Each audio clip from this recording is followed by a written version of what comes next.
Tudo da Canção Nova em um só lugar. Canção Nova Play. Ando devagar, porque já tive pressa em leve este sorriso, porque já chorei demais. Hoje me sinto mais forte, mais feliz. Quem sabe só leva a certeza de que muito pouco eu sei e nada sei. Conhecer as manhãs e as manhãs, o sabor das massas e das maçãs. É preciso amor para poder pulsar, é preciso paz para poder sorrir, é preciso chuva para florir.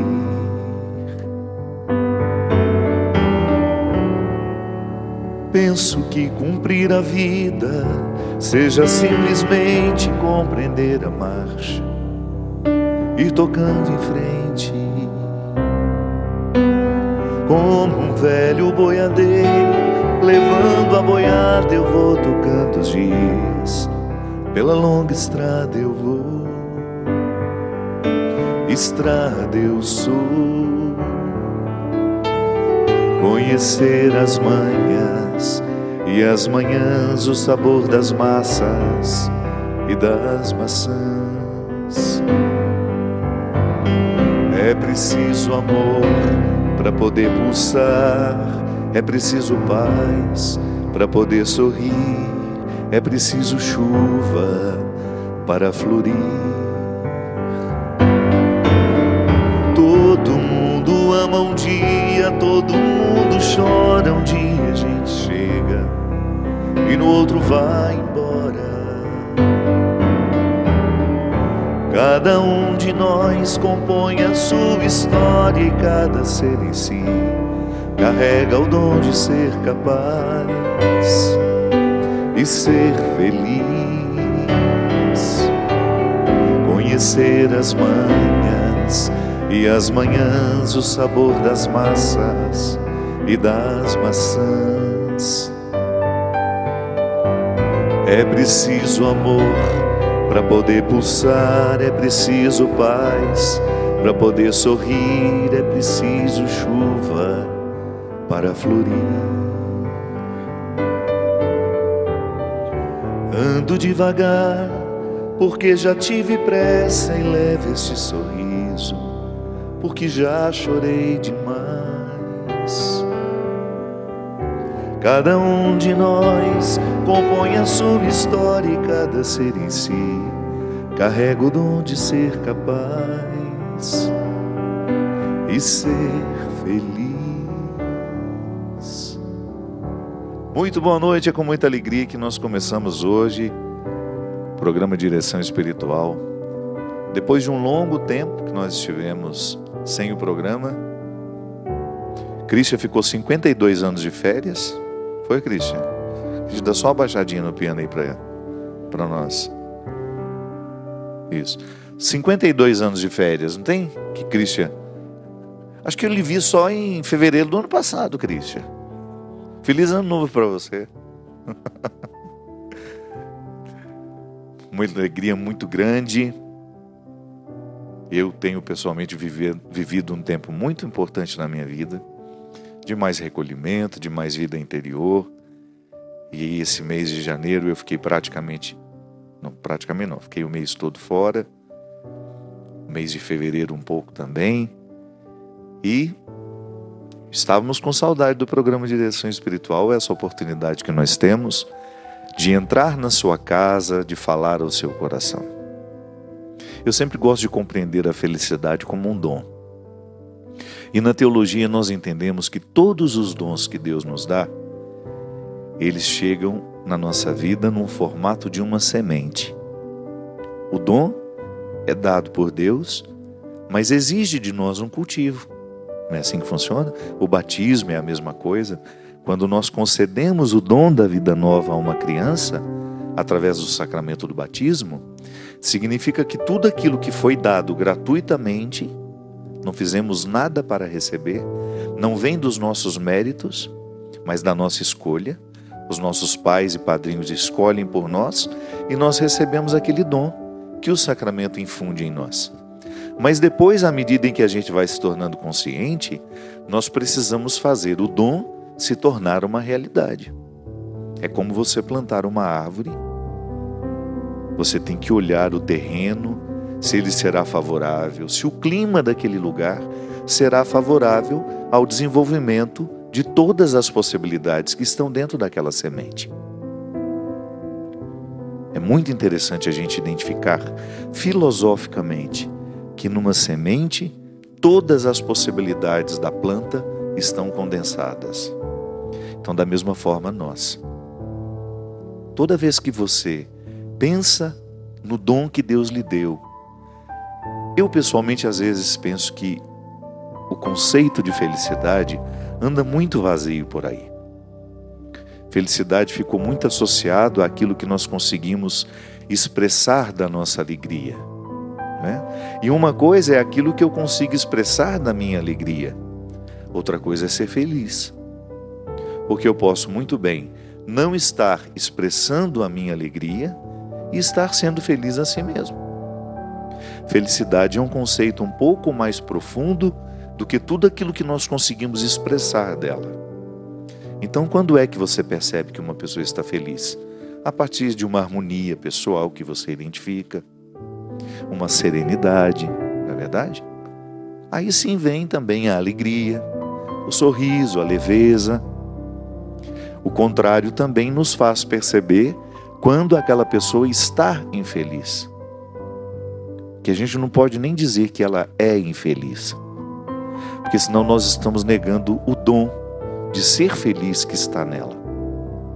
Então eu não posso confundir o estar infeliz com ser infeliz. São dois verbos que nos ajudam a compreender a vida numa dinâmica diferente. Aquilo que eu estou, o meu ser, no estado em que ele está, né? Então eu sou e estou. Eu sou feliz, mas neste momento estou infeliz. Por quê? Você vai pensar num movimento que pode passar e ser modificado, diferente de um estado definitivo do ser. Quando eu falo do ser que sou, eu estou remetendo a tudo aquilo que em mim é essencial. Então eu tenho realidades essenciais e tenho realidades que são acidentais. Essencial é quando você pega tudo aquilo que em nós não é modificado, não será modificado. Por exemplo, a minha dignidade, ela jamais será retirada de mim. Mas eu posso esquecer que tenho dignidade e viver como se não tivesse. Então eu posso ter um comportamento acidental, isto é, não fere a minha essência, mas pode me fazer esquecer que eu sou, que eu tenho dignidade, que eu sou digno. A dignidade é um estado profundo do ser. É como se você pegasse, por exemplo, uma árvore. Ela é essencialmente madeira, não é? Quando você olha para uma árvore, qual é a essência dela? Madeira. Claro, aí você vai ter também as folhas. Mas se você pensar naquele tronco, o que ele é? Essencialmente, madeira. E se é uma árvore que é cultivada justamente para depois ser transformada, quando você olhar para a mesa que aquela árvore se tornou, você continua dizendo, ela é essencialmente madeira, mas é acidentalmente uma mesa. Por que é acidentalmente? Porque ela poderia ser uma cadeira, poderia ser uma escrivaninha, poderia ser uma estante, mas ela continua essencialmente madeira. Sempre que você quiser pensar aquilo que na sua vida é essencial, você vai recrutar tudo aquilo que em você foi dado como um dom. E os acidentes é aquilo que por acaso nós fazemos com o que nós recebemos. Então eu sou, vou usar, né? Deus me deu inteligência. Eu sou inteligente essencialmente. Você tem a sua inteligência, você é essencialmente inteligente. Mas você pode fazer uso dessa inteligência para ser um advogado, para ser um médico. Aí é acidental. O seu ser inteligente está aí, dando forma a tudo que você quiser ser pela vida, fazer pela vida. Então, minha gente, toda vez que nós pensamos a felicidade, nós pensamos como um dom que nos foi dado e que precisa ser cultivado.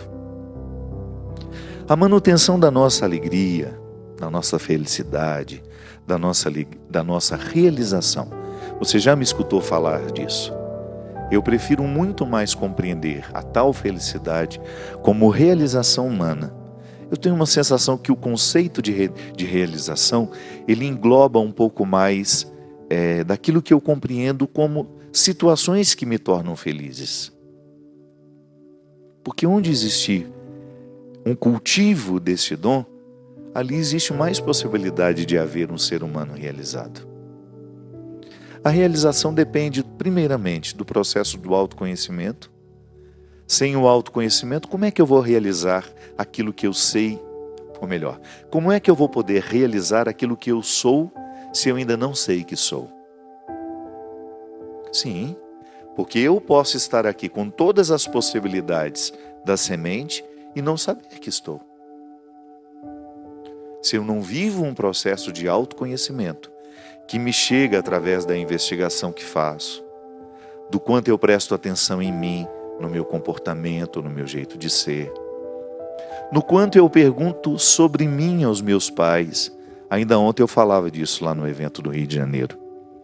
Como é importante a gente ter a oportunidade de perguntar aos nossos pais como nós éramos quando crianças. Como foi que nós enfrentamos as primeiras dificuldades da vida? Quem foram os nossos melhores amigos? Quem foram as pessoas que tiveram influência sobre nós? Porque os nossos pais detêm conhecimento sobre nós que ninguém mais terá. Eles nos viram de um jeito único. Eles nos viram numa fase da vida que só eles podem nos contar.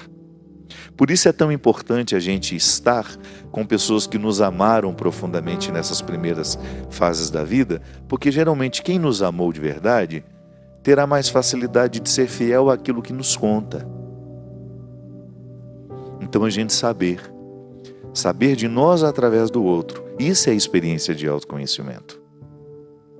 E aí você começa aos poucos montar o quebra-cabeça. Sim, porque todos nós somos um quebra-cabeça. Há tantas coisas no meu jeito de ser hoje que eu ainda não sei entender porque eu ainda não montei as peças. O meu jeito de ser hoje, ele está intimamente conectado a muitas coisas que eu recebi na minha infância, que fizeram parte, que foram acumuladas em mim, situações que foram acumuladas em mim naquilo que nós chamamos de inconsciente, que é essa parte do ser. Nós não sabemos em que lugar está localizado no cérebro, mas é uma parte do ser que é atuante sobre nós e não é conhecido. Eu me lembro que nas minhas aulas de psicologia, com a minha queridíssima professora Udi, Maria de Lourdes Tridapali, lá de Santa Catarina de Brusque, uma das pessoas mais sábias, mais coerentes que eu conheci na minha vida era a professora Udi. Era não, porque ela continua vivíssima. É a professora Udi. E eu me lembro que eu me interessei muito, já gostava de psicologia, mas com as aulas da professora Udi eu quis ir além. Eu estava fazendo um curso de filosofia com uma licenciatura em psicologia. Então eu poderia sair dali como um professor de filosofia, de psicologia e de educação, que era a área específica do nosso estudo. Mas a professora Udi, ela nos introduziu na psicologia de uma maneira geral. E quando nós estudávamos Freud, ela falava justamente da grande descoberta que é o inconsciente. E ela falava isso: o inconsciente é desconhecido, mas é atuante. Então eu o desconheço, mas ele atua muito sobre mim. Eu tenho comportamentos que estão intimamente ligados a ele. que são ditados por ele. O que é pior, né? Quando eu, Fábio consciente que sou, acabo sendo movido por motivos inconscientes. Então fica difícil de agir nas causas. Eu lido muito mais com as consequências do meu agir. E por isso que às vezes, por não termos o autoconhecimento, nós temos muita dificuldade de mudar um jeito de ser. Porque aquele jeito de ser, embora ele se expresse em atitudes, palavras, um modo de pensar, ele está sendo movido e gerado por uma realidade que em mim é inconsciente. Que às vezes está ligado a um trauma que eu tive no passado, quando eu ainda era muito criança, quando eu não tinha os filtros da maturidade para fazer caber dentro de mim aquilo que tinha acontecido. Quantas vezes nós expressamos medos na fase adulta que não são medos do adulto que somos, são medos inconscientes da criança que fomos e que de alguma forma continuamos sendo porque aquele medo não foi libertado. Também é uma característica do inconsciente que toda vez que nós estejamos pressionados por ele, nós tenhamos muito mais dificuldade de modificar a ação. Porque quando é que o inconsciente se manifesta? É muito misterioso isso, mas às vezes se manifesta muito através dos nossos sonhos. Os sonhos é o momento em que você desarma, né? Que você perde um pouco o controle de ser quem você é, e aí o consciente manda os recados, porque ele quer ser libertado. De alguma forma, a mente fica oprimida pelos motivos inconscientes. Então, toda vez que eu jogo para fora e consigo trazer à consciência um motivo que até então era desconhecido, porque estava inconsciente, eu consigo me libertar. E é por isso que você já identificou isso em você e também em algumas pessoas com quem você convive, como é libertador quando você começa a entender por que você age desta e desta forma. São os motivos inconscientes que de alguma forma vão sendo acessados através de processos terapêuticos que podem ser formalizados dentro de um consultório, onde você vai falar com um terapeuta, você vai lá de alguma forma tentar acessar esse inconsciente através de técnicas específicas para isso.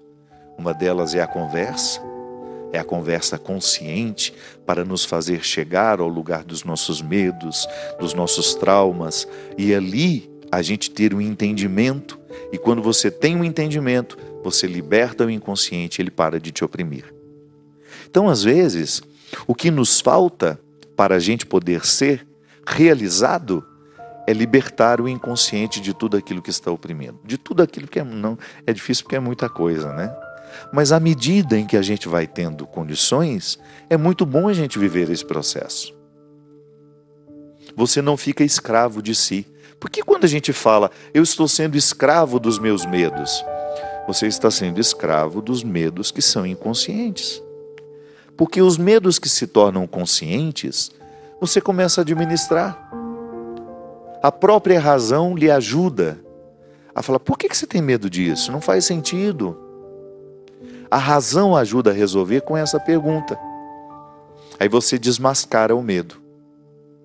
Mas quando você não sabe o porquê que tem medo, quando aquilo é uma força que você não tem controle, dá um trabalho. Por exemplo, quando eu vivi a síndrome do pânico, e de vez em quando tenho, algumas reações, são medos que, se você for perguntar para mim no momento que eu não estou sob o efeito daquilo, eu jamais. Imagina que eu vou ter medo de entrar dentro de um camarim, que é uma coisa que eu faço há mais de 20 anos. Imagina que eu vou ter medo das pessoas que entrarão dentro do camarim. Não. Racionalmente falando, eu digo aqui para você, não faz sentido. Não acredito que alguém vai entrar para tentar me matar. Nunca me passou pela cabeça isso. Mas quando eu estou sob o efeito do pânico, quando o pânico se manifesta, não adianta eu dizer isso para mim. E foi interessante porque quando eu fui para o psiquiatra, esse último que me atendeu em setembro, ele me disse isso.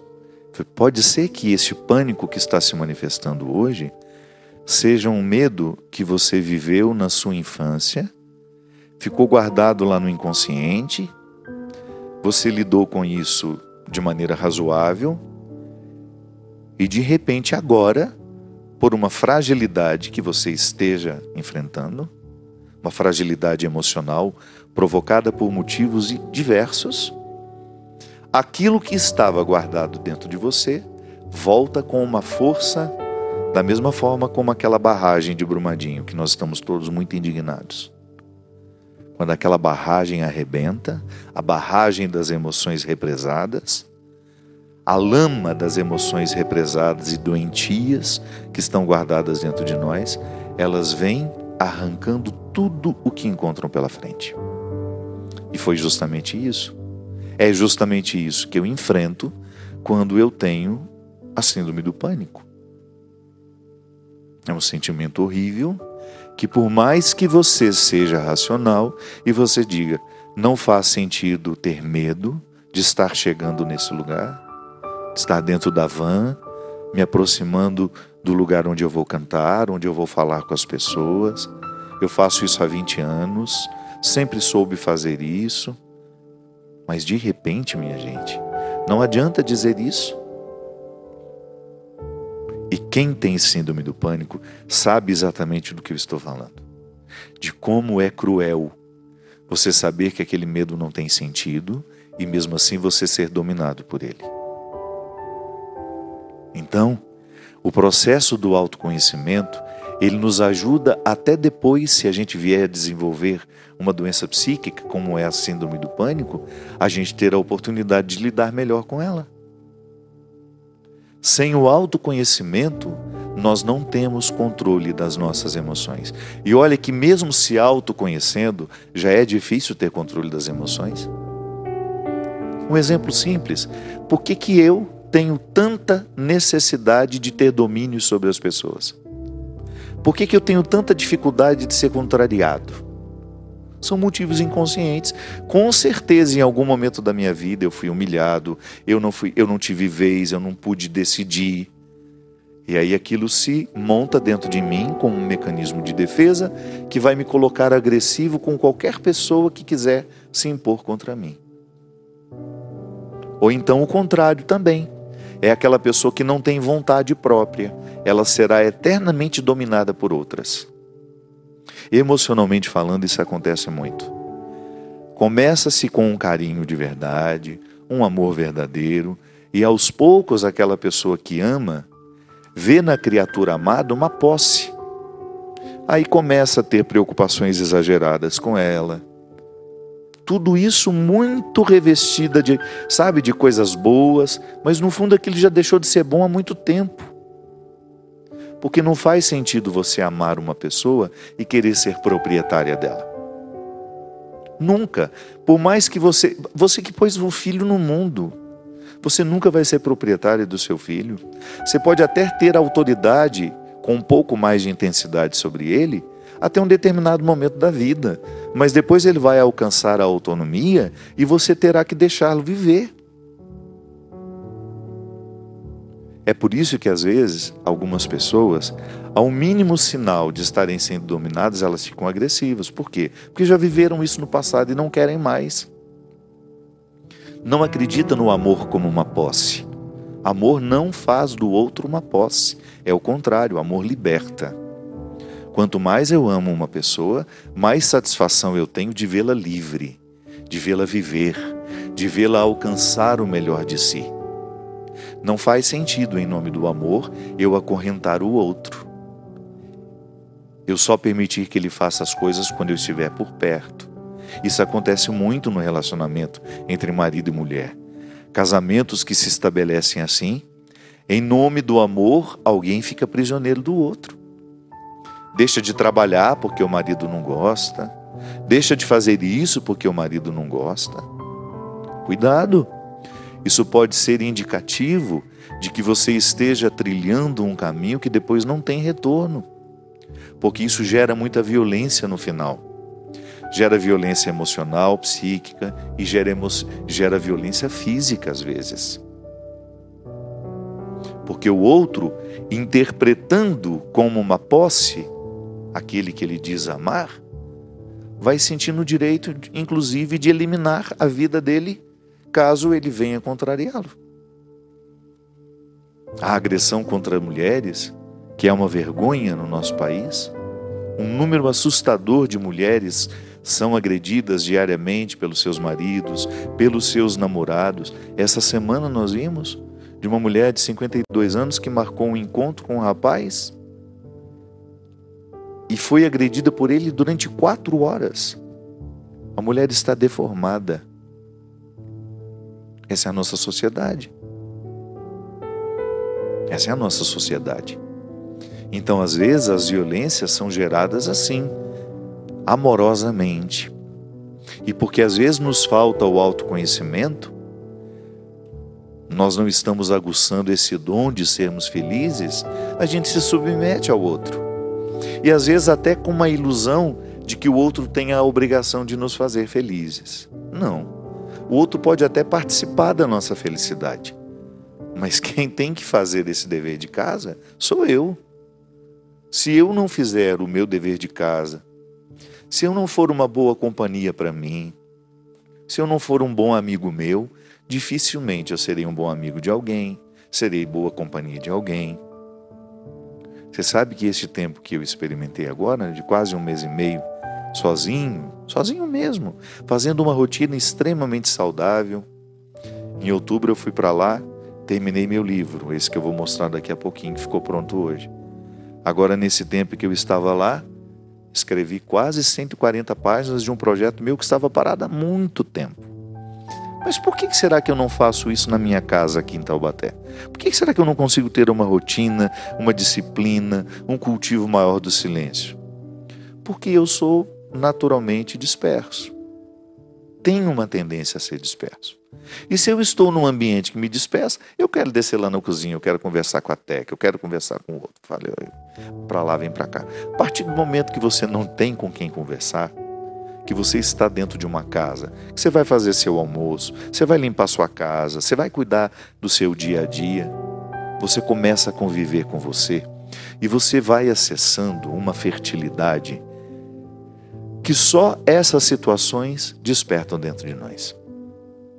E ali você precisa aprender a conviver com você. E como é positivo, minha gente.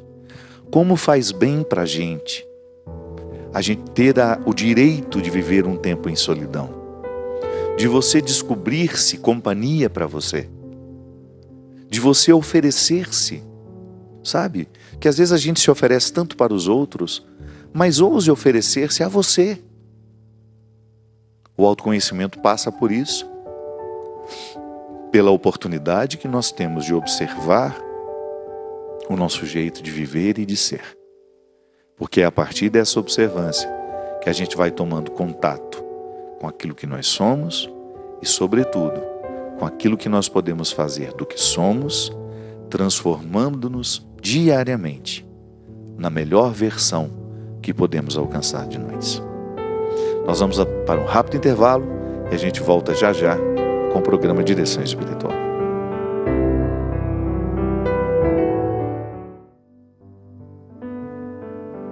Estamos de volta com o programa Direção Espiritual. Muito obrigado a você que nos assiste, você que nos divulga, você que faz parte da história deste programa. Há 12 anos, toda quinta-feira, agora toda quarta, com reprise no sábado às 20 horas. E depois, para quem não dorme, de domingo para segunda, à 1 da manhã. Não é isso, Binha? Gente, olha que belezura do livro novo que acabou de chegar hoje.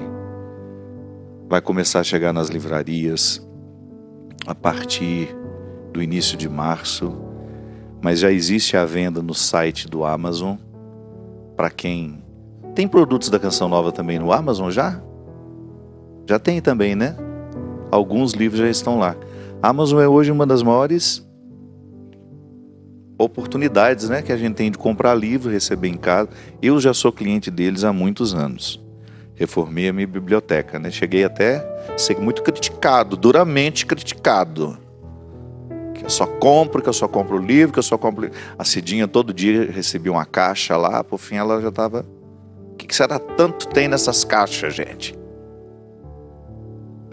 Então, www.amazon.com.br. O livro Por Onde For o Teu Passo, que lá esteja o teu coração, já está na pré-venda com uma, como é que chama isso? Exclusividade. Está com exclusividade de pré-venda no Amazon.com. E eu tive uma notícia muito agradável, que se tudo der certo, a Canção Nova fará uma parceria com a Planeta para ter o selo da Canção Nova neste livro também. Não é bom isso?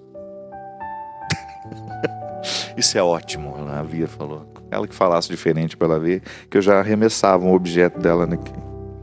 Então a gente está muito feliz, porque vamos ver se vai acontecer essa parceria. Você vai poder comprar também através da Canção Nova. Um livro que eu recomendo muito, por ter sido escrito justamente no momento em que eu fazia uma reflexão muito, muito, muito frutuosa acerca de como eu vivi o meu tempo, de como eu experimentei o meu tempo.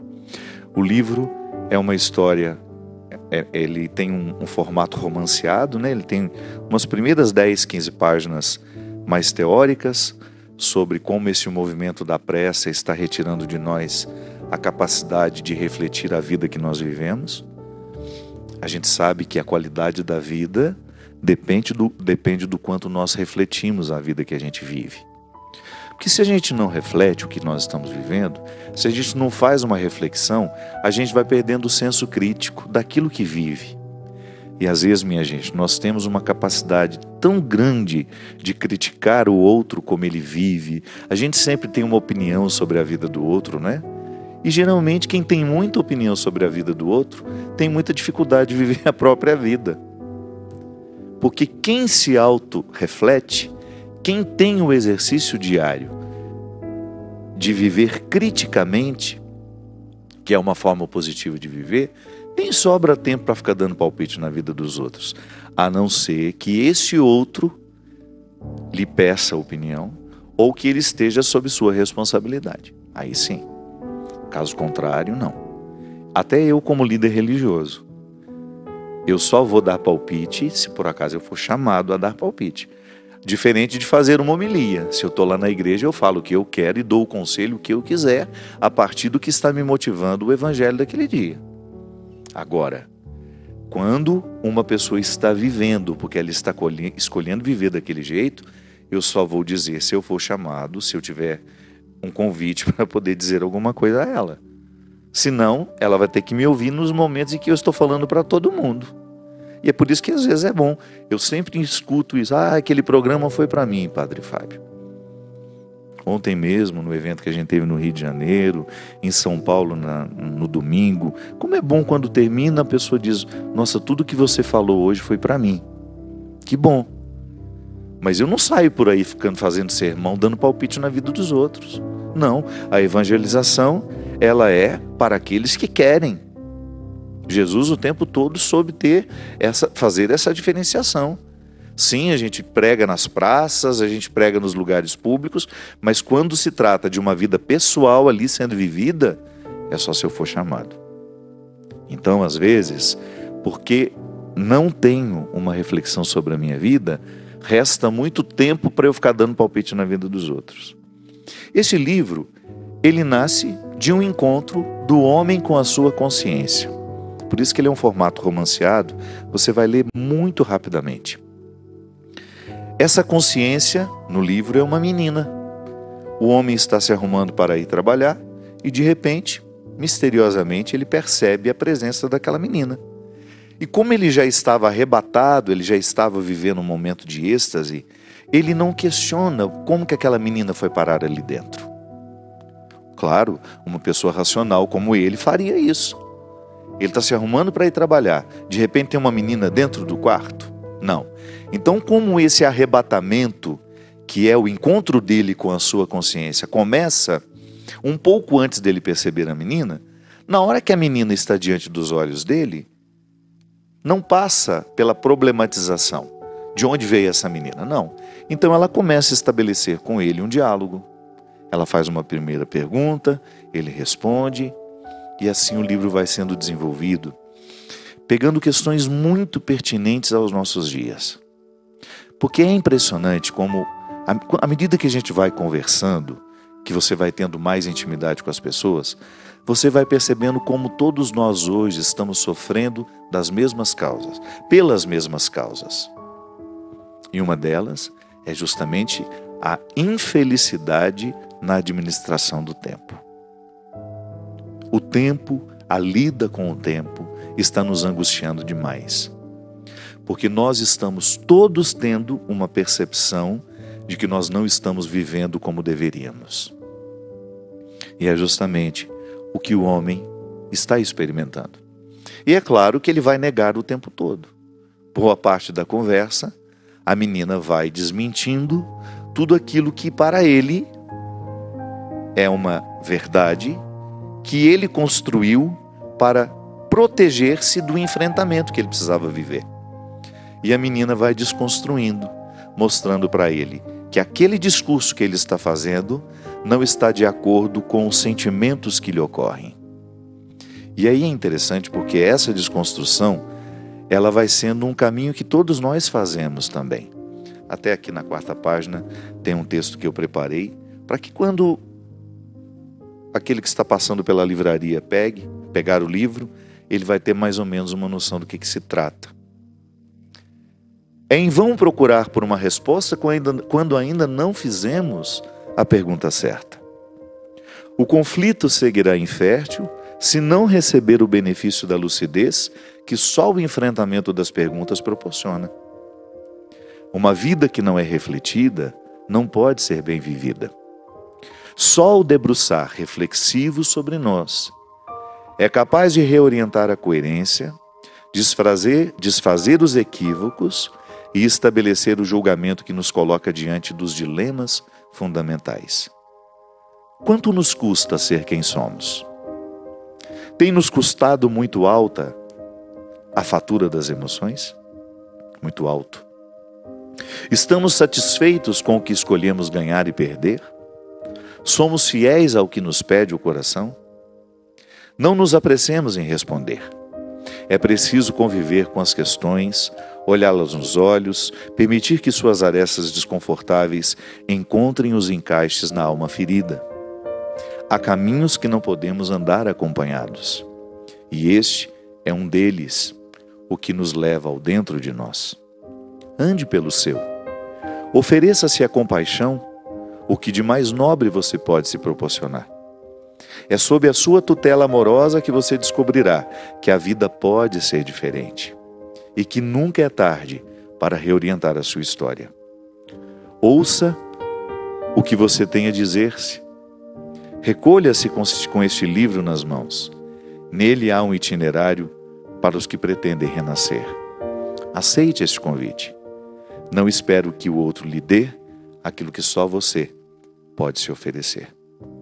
Então, nessa necessidade que é muito comum a todos nós, minha gente, este livro nasceu com o desejo de refletir aquele que foi o meu grande conflito nos últimos 2 anos, que era justamente perceber que eu estava construindo a minha vida de um jeito que o meu coração não estava onde estava o meu passo.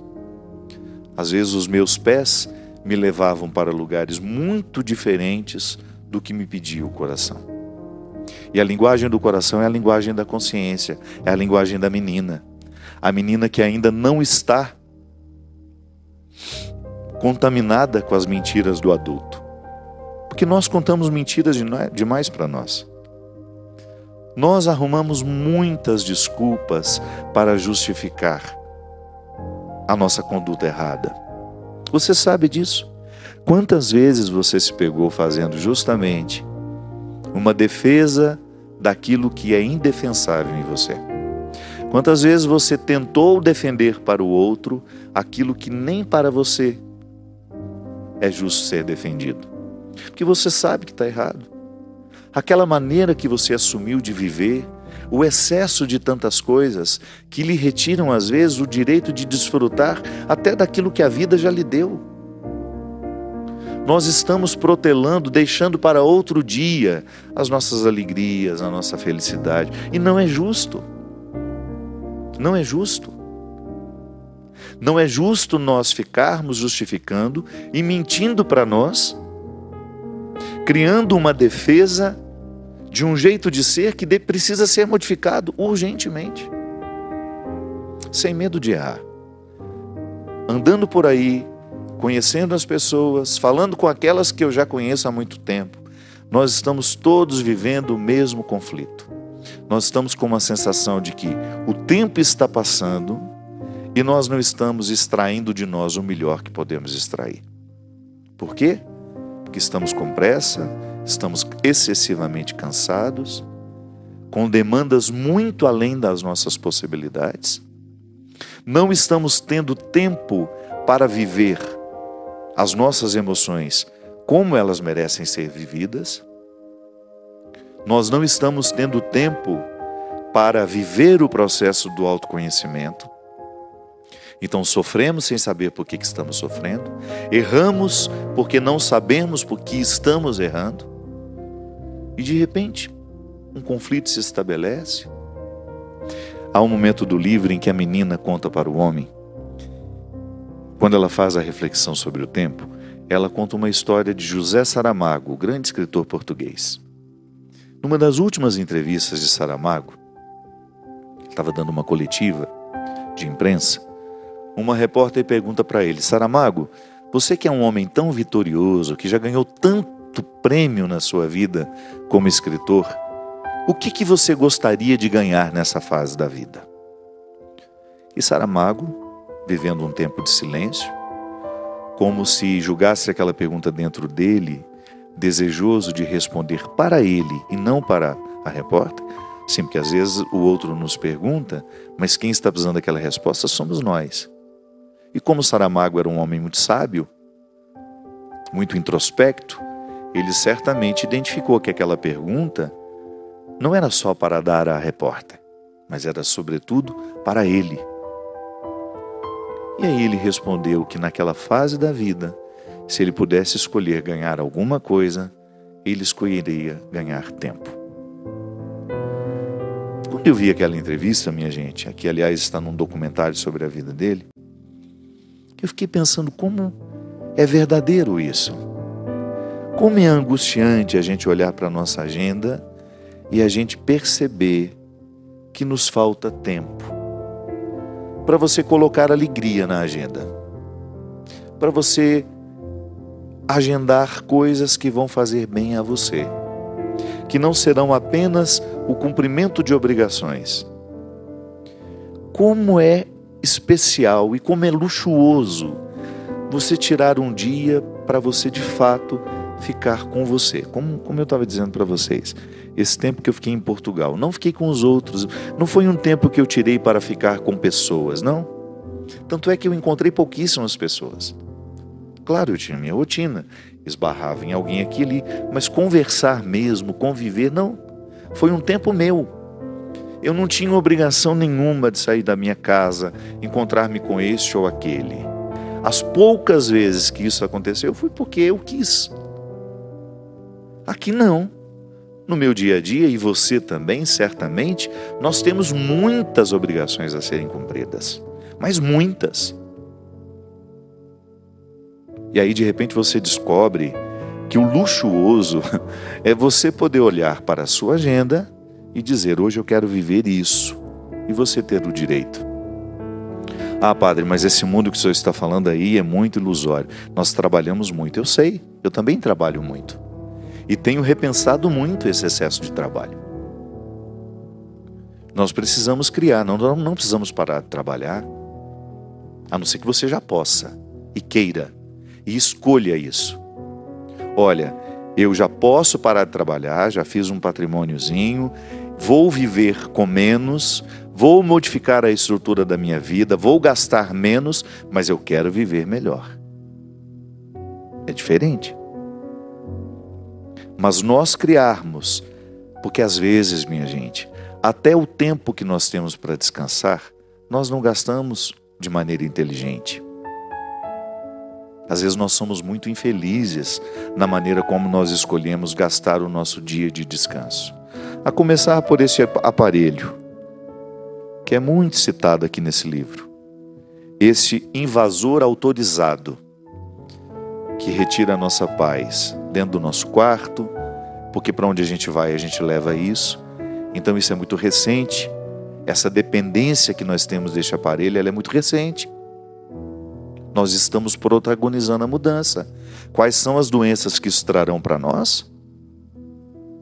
Nós somos a primeira geração que está vivendo isso. Os nossos filhos já estão, mas nós estamos antes deles. Quais são os desequilíbrios emocionais, físicos que isso vai trazer para nós? Só o tempo vai dizer. Então, às vezes, o tempo de descanso nós escolhemos gastar da pior forma, sem nenhuma inteligência. Então, eu espero que este livro possa lhe fazer o mesmo bem, ou até mais, do que ele já fez para mim no momento que eu escrevi. Ele foi muito importante para mim, sobretudo no momento em que eu fiz. No momento em que eu convivi com ele, porque eu gosto de conviver com os meus livros antes de escrevê-los. Tanto é que eu escrevi rapidinho, porque eu já tinha convivido tanto tempo com ele, mas o meu jeito de viver não me permitia torná-lo concreto. Tanto é que vocês percebem, há muitos anos que eu não lançava um livro meu. O último que eu lancei foi aquele com Karnal. Foi fruto de uma conversa, sentamos lá e conversamos. Mas o debruçar sobre um texto, isso exige tempo, exige descanso. Você tem que estar bem para poder fazer. Então eu já tinha convivido muito tempo com as questões que me incomodavam neste livro, e aí, quando eu fui escrevê-lo, foi um processo fácil. E por falar em viver bem, eu quero convidar você que está esperando a oportunidade de viajar, de fazer uma peregrinação para a Terra Santa, e de maneira especial comigo. Nós vamos passar Pentecostes em Jerusalém. Nós vamos sair no dia 8 de junho e retornaremos no dia 17. E você é o nosso convidado. Será uma viagem maravilhosa, conhecendo Israel, os lugares mais importantes da nossa fé, lugares por onde Jesus passou, celebrar todos os dias, viver com intensidade a mística daquele lugar, que tão bem faz a quem passa por lá. Então queria convidar você para se programar, para estar conosco, de 8 de junho até o dia 17. Ligue para os telefones que aparecem aí na sua tela. Vai aparecer agora, Bia, ou não? Pode ligar tanto para a Canção Nova, ou amanhã para a Obra de Maria, para você fazer a sua consulta, ver as condições de pagamento, para ver se cabe dentro das suas perspectivas. E um conselho, se couber, se você tiver vontade, faça isso. Às vezes nós ficamos adiando os nossos sonhos, ficamos guardando dinheiro para uma situação que a gente nem sabe se vai acontecer. É claro que ninguém pode ser imprudente. Mas se você acha que este sonho está na hora de realizar, faça. Não espere adoecer, não espere mais não ter saúde. Eu acho tão bonitinho de ver nas minhas peregrinas, que já estão há anos viajando comigo, como elas descobriram isso na hora certa. Sim, porque às vezes, minha gente, depois que você já não tem mais disposição física, perde-se a alegria, perde-se a satisfação de estar lá, que esperou muito tempo, passou o prazo de validade. Porque o ser humano, o corpo, ele passa a validade. Então vamos tirar esses sonhos das gavetas e realizá-los enquanto a gente tem saúde para isso. Tá bom? Então ligue, faça a sua consulta, tanto aqui na Canção Nova como na Obra de Maria, e vamos peregrinar para Israel do dia 8 de junho até o dia 17. E vamos passar Pentecostes em Jerusalém. Muito obrigado, Sr. Christian, pela sua companhia. Até a semana que vem. Vamos ver se o Christian estará aqui na semana que vem. Pode ser que ele esteja em algum país nórdico, alguma viagem importante, E muito obrigado a você que me acompanha toda quarta-feira. Obrigado pela paciência desse tempo que o programa foi só reprise. Obrigado pelo seu carinho, pela oportunidade que eu tenho de estar e fazer parte da sua casa, da sua vida. E derrame sobre todos nós a bênção e a proteção do céu, do Deus Todo-Poderoso, Ele que é Pai, Filho e Espírito Santo. Amém. Até a semana que vem, se Deus quiser.